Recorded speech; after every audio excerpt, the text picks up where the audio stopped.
पूर्ण ब्रह्म परमेश्वर सदगुरु संत राम बंदी छोड़ पूर्ण ब्रह्म परमेश्वर सदगुरु संत रामपाल जी महाराज जी की जय हो। बारंबार सतकोट कोट करोड़वार शासनवार शंको असंकोवार डंडा प्रणाम हो। मेरे इष्ट देव आराध्य संकट मोचन पूर्ण ब्रह्म परमात्मा परमेश्वर कबीर साहब जी की जय हो। बारंबार सतकोट कोट करोड़वार शासनवार शंको असंकोवार डंडा का बंदी छोड़ संत राम गरीबदास जी महाराज जी की जय हो। स्वामी राम देवानंद बाबा गुरु महाराज जी की जय हो। बंदी छोड़ सदगुरु संत रामपाल जी महाराज जी की जय हो। सभी भक्त भाइयों कुछ सत साहेब भगत भाइयों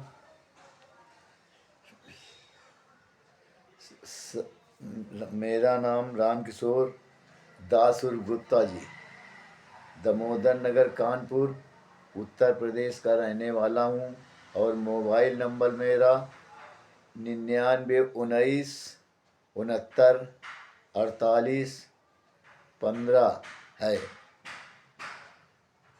सत्साहिब समर्थ सत्यवादी सदगुरु रामपाल जी महाराज ने सन 1993 ईस्वी में से सत्संग गांव गांव घर घर शहर शहर एवं कस्बा जाया करते थे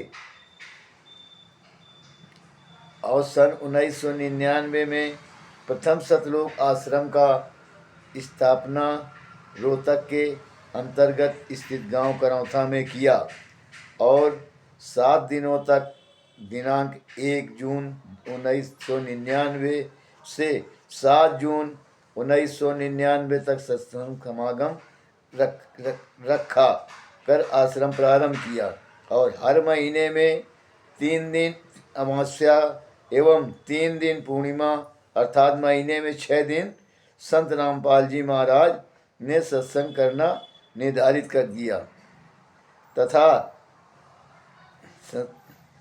सत्संग को समाचार पत्र एवं प्रोजेक्टर के माध्यम से सत्य को समाज में उजागर करने लगे। स्वामी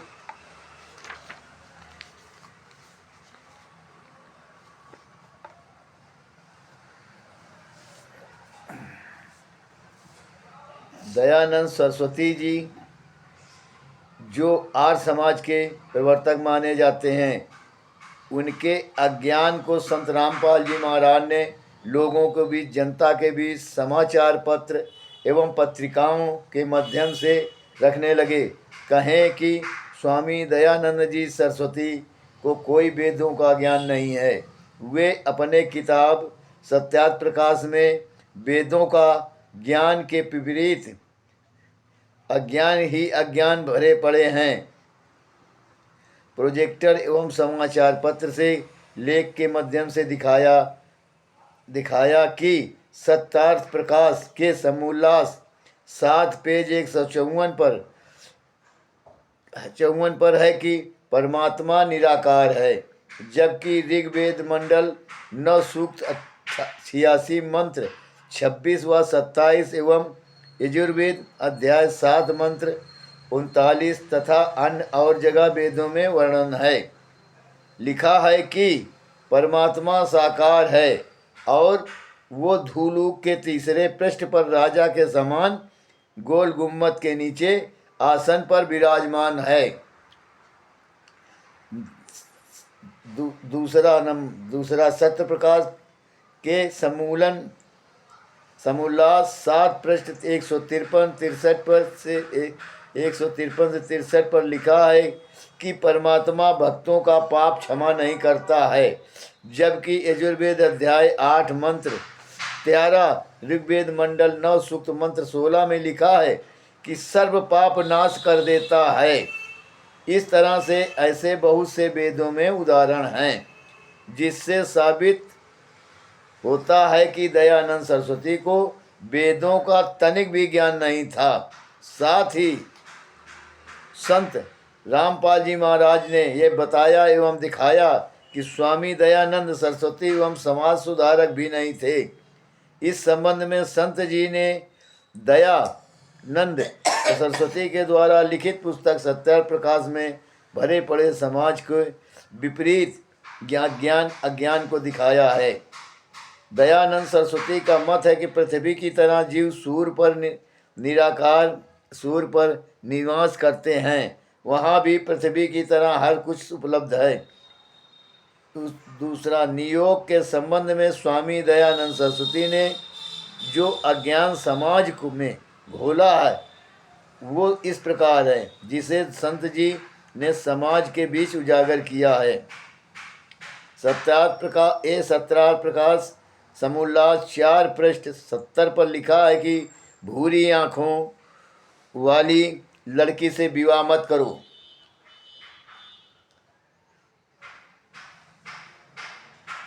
यदि किसी लड़की का नाम पार्वती, गोदावरी, गोमती आदि नदियों और पर्वतों पर हो तो उस लड़की से विवाह मत करो। क्या वे दयानंद सरस्वती का ज्ञान उचित एवं समाज सुधारक है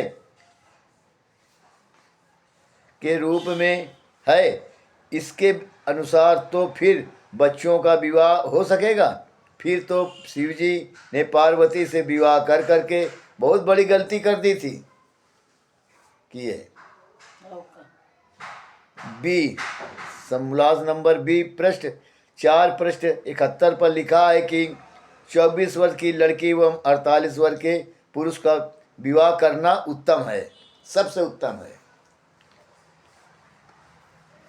दयानंद सरस्वती का ये कहना उचित है। उम्र का निर्धारण जो किया है वो एक पिता और पुत्री के बीच की उम्र के जैसा है। सी विवाह के समय पिता का गोत्र तथा माता के गोत्र की 6 पीढ़ियों को छोड़कर लड़का लड़की का विवाह करें, और किसी कुल गोत्र के किसी एक व्यक्ति को निम्नलिखित रोगों में से एक भी रोग हो तो उसे पूरे कुल के लड़के या लड़की से विवाह ना करें। वे रोग हैं बवासीर, दमा, खांसी, पेट की गड़बड़ी, मिर्गी, श्वेत कुष्ठ एवं गलित कुष्ठ आदि। साथ ही जिन व्यक्तियों के शरीर पर बड़े बड़े बाल हों उनके पूरे कुल को त्याग दें। जो वेदों के का अध्ययन न करते हों उनके कुल को त्याग दें। समोल्लास 4 पृष्ठ 70। महर्षि दयानंद सरस्वती इस संबंध में कुछ नहीं कहते कि अगर ये रोग विवाह के बाद हो जाए तो क्या बीबी बच्चों को छोड़ दे? डी सत्यार्थ प्रकाश का पेज नंबर 101 पर लिखा है कि महिला अगर स्त्री गर्भवती है और उसके पुरुष को अगर 1 साल तक बिना संभोग के न रहा जाए तो वो पुरुष किसी अन्य विधवा स्त्री से नियोग संभोग कर लेवे और संतान उत्पत्ति कर लेवे।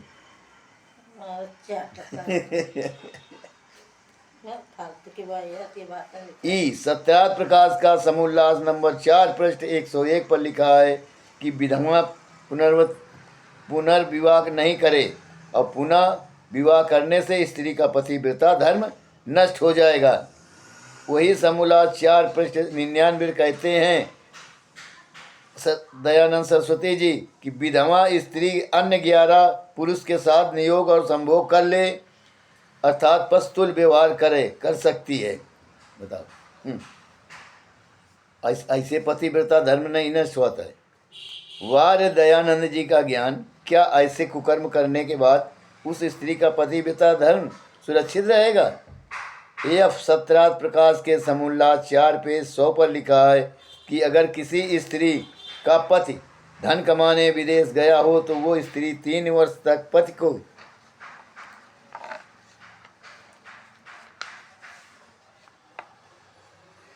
3 वर्ष तक पति का इंतजार करे और उसके बाद किसी दूसरे पुरुष के साथ नियोग संभोग करके बच्चा पैदा कर ले। अगर किसी कारणवश बस दूसरे पुरुष से गर्भधारण ना रहे तो तीसरे आदमी से उसमें भी ना हो तो चौथे, पांचवें, छठे आज 11 पुरुषों तक संभोग कर बच्चा उत्पन्न कर ले।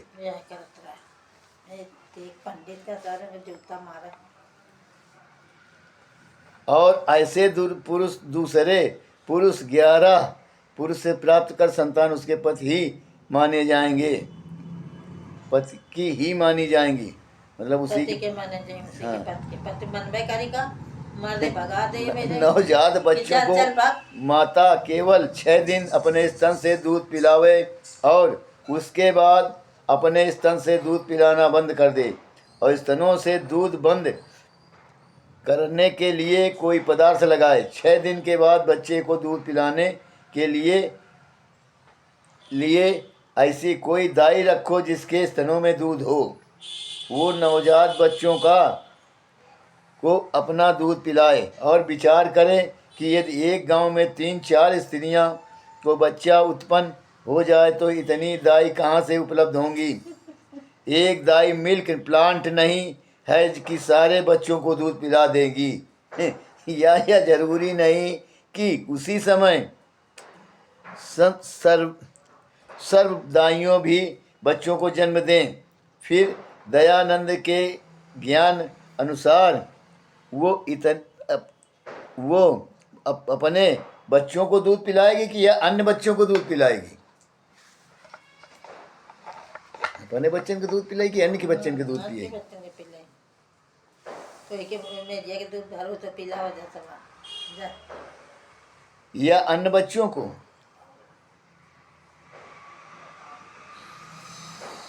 उपरोक्त दयानंद सरस्वती के अज्ञान को संत रामपाल जी महाराज ने पूर्ण आत्माओं के बीच उजागर किया। दयानंद द्वारा स्थापित आर्य समाज के आचार्यों लोगों ने अपनी अज्ञान का कलई खुलते देखकर तमतमा उठे।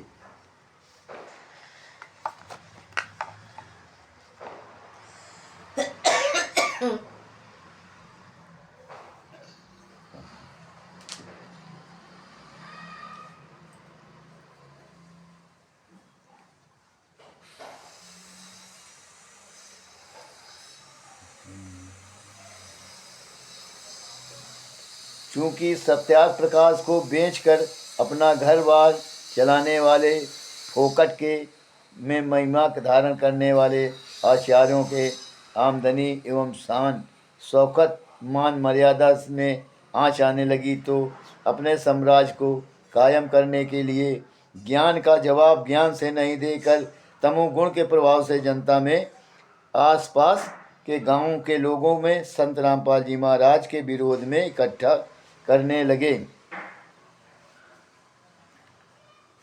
और जो भाई ये वीडियो देखे और कहे कि संत रामपाल जी महाराज ने झूठ कहा है, तो वो एक अपने जो कहे वो अपना एक सत्यार्थ प्रकाश मंगा लेवे, और जो पेज नंबर वो बताए गए हैं उनमें देखे कि दयानंद सरस्वती जी ने ये लिखा है कि नहीं सत्यार्थ प्रकाश में, तब उसको अगर ना लिखा हो तो झूठ माने। तब ये आके हम लोगों से जो वीडियो बना रहे हैं उनसे कहे, तब वो वीडियो बनाना बंद कर देंगे और जो उनको दंड देना चाहो दे सकते हो। सच साहिब आँच आने लगी तो अपने साम्राज्य को कायम रखने के लिए ज्ञान का जवाब ज्ञान से नहीं देकर तमोगुण के प्रभाव से जनता में आसपास के गांवों के लोगों में संत रामपाल जी महाराज के विरोध में इकट्ठा करने लगे, कानाफूसी करके भड़काने लगे। संत रामपाल जी महाराज जी के ज्ञान की इस लाठी ने अज्ञानता पर ऐसा वार किया कि उसे संत जी के ही जीवन में संघर्ष की दास्तान लिख दी। और इसकी शुरुआत जुलाई 2006 ईस्वी में करौता कांड से हुई। सन 2005 ईस्वी 2005 ईस्वी में आर्य समाजी भूपेंद्र सिंह हुड्डा हरियाणा राज्य का मुख्यमंत्री बना। अपने वोट बैंक को बिखरने न देने के लिए अपने आर्य समाजियों के लिए पक्षपात करने लगा। उसे तो न्याय के लिए सबको बराबर नज़रों से देखना चाहिए था, मगर आर्य समाज के आचार्यों एवं अग्रणी लोगों को ने संत रामपाल जी महाराज के विरुद्ध बहकाकर उल्टी सीधी बातें कर एवं सही बात को छुपाकर मुख्य मंत्री को अपने पाले में लाकर एवं गांव वाले लोगों को भड़काकर वो साथ लेकर करौथा आश्रम को उखाड़ फेंकने की साजिश बनाया। और सन 2006 ईस्वी में 20,000 की संख्या में आर्य समाजियों ने करौथा स्थित सतलोक आश्रम पर दिनांक 12/7/2006 ईस्वी को हमला कर एवं करवा दिया। आश्रम के बहुत गाड़ी बसें आग को आग के हवाले कर दिया। पुलिस प्रशासन व सब देखती रही, हमलावरों का साथ देती रही। दिखावटी रूप में पुलिस प्रशासन हमलावरों का विरोध करती रही मगर काल ब्रह्म की ऐसी षड्यंत्र एवं साजिश चली कि पुलिस प्रशासन की दिखावटी हमलावरों से विरोध करना दोनों में भ्रम उत्पन्न हो गई और मजबूर होकर पुलिस को फायरिंग करने पड़ी। परिणामतः पुलिस की गोली से एक सोनू नाम का लड़का जो भागलपुर हरियाणा गांव का रहने वाला था मारा गया एवं अन्य 56 लोग घायल हो गए। इस कांड में हत्या का मुकदमा संत रामपाल जी महाराज व अन्य 38 अन्य के विरुद्ध दर्ज हुआ, जिसका FIR नंबर है 198 सन 2006 है, जो अंतर्गत धारा 302, 307, 148, 149, 323 भादा बी एवं 27 आर्म्स एक्ट के तहत दर्ज हुआ। याद रखें, इस मुकदमा में संत रामपाल जी महाराज जी का संसारिक दृष्टि से छोटा भाई महेंद्र पुत्र नंदलाल भी आरोपी है। आगे महेंद्र के संबंध में विस्तृत विवरण पढ़ने को मिलेगा। करौथा कांड 2006 ईस्वी के हत्या के झूठा मुकदमा में संत रामपाल जी महाराज जी को पुलिस प्रशासन ने रोहतक जिला कारागार में न्यायिक परीक्षा में कैद रखा और गुरु जी के साथ 6 आरोपी 33 की संख्या में न्यायालय के समक्ष आए एवं लाए गए। शेष भगोड़ा घोषित है। संत रामपाल जी महाराज जी की तरफ से प्रारंभिक अवस्था में कोई अधिवक्ता नहीं है।